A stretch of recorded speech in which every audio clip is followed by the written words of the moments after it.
Hello guys, welcome to 5th generation Nabi Shop and shout out especially kay Sir Bricks.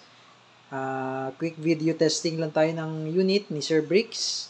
John Wick 4 Pit Viper ng double bell.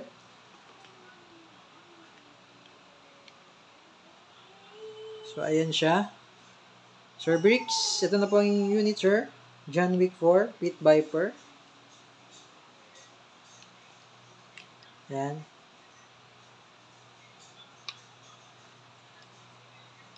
Okay, yung kanyang front sight, fiber optic na siya. Then, adjustable rear sight, hindi pa siya fiber optic. Yan. With ambidextrous manual safety. Okay, so kailangan ibababa nyo muna ito, yung hammer, bago mo siya ma-activate. Yan. Kapag hindi siya nakababa, hindi mo siya maiangat. Yan, matigas. Kailangan nakababa mo na yung hammer. Yan, tsaka mo siya ma-activate. So, ambidextrous po siya, magkabilaan po yan, sir. Magsasabay po yan. Yan. Okay, working po. Safety on, safety off, safety on, safety off. Yan. Okay, safety on. So, hindi siya pumapalo, hindi siya pumipitik. Safety off, pumapalo na siya. And then, yung beaver tail safety, ito yung pangalawang safety features niya. Okay, so, kahit naka-safety off siya, yan. Naka-safety off siya, so dapat papalo na to siya, papalo na tong hammer, pero pag hindi siya naka-press, kahit kalabitin mo, pag hindi engage ang beaver tail, hindi rin siya papalo. Kailangan, nakadiin yan. Yan. Yan, ulitin ko po.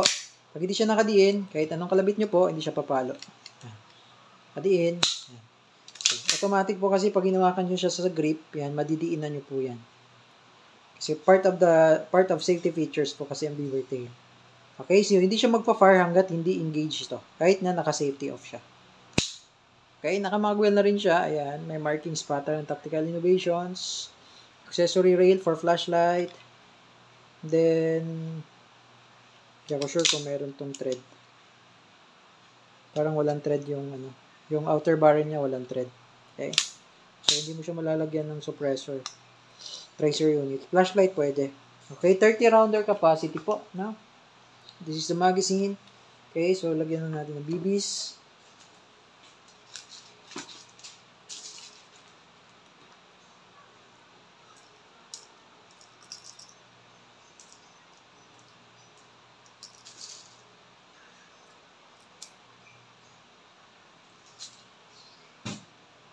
Okay, then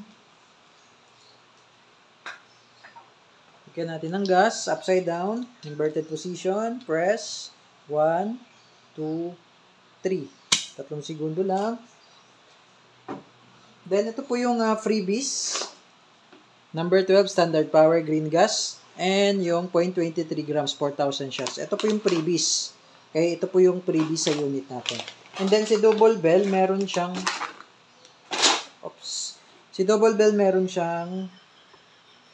hard case na kasama, no? Hard case.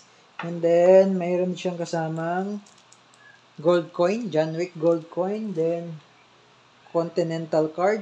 Ayan, Continental card, parang ATM.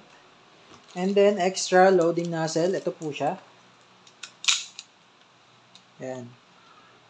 Yung nozzle, meron siyang kasama extra. And then, meron na rin siyang kasamang cleaning rod. Okay, nahulog yung BBs. Cleaning rod, or pwede siyang panundot. Pwede siyang dual purpose. Pwedeng panundot ng bara. Pwede rin panlinis. Okay. So, ayan po ang inyong unit na Sir Bricks. John Wick 4. Double bell. John Wick 4. Ayan. So, ngayon magte-test part po tayo. Okay, Sir Bricks. Ito na po ang unit nyo, sir. John Wick 4. May gas and BBs na siya. Okay. Test fire. Semi-automatic po ito, no? Wala siyang call auto. Okay? Firing.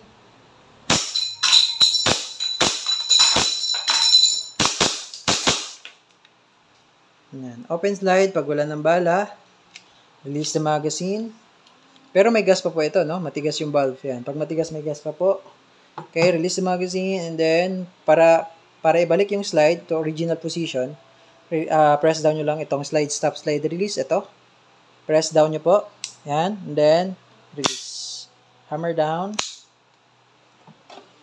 Okay, Sir Bricks, okay na po ang unit nyo, sir. If you have more question po, message lang sa aming page, 5th Generation Navi Shop. Thank you, sir, and have a nice day.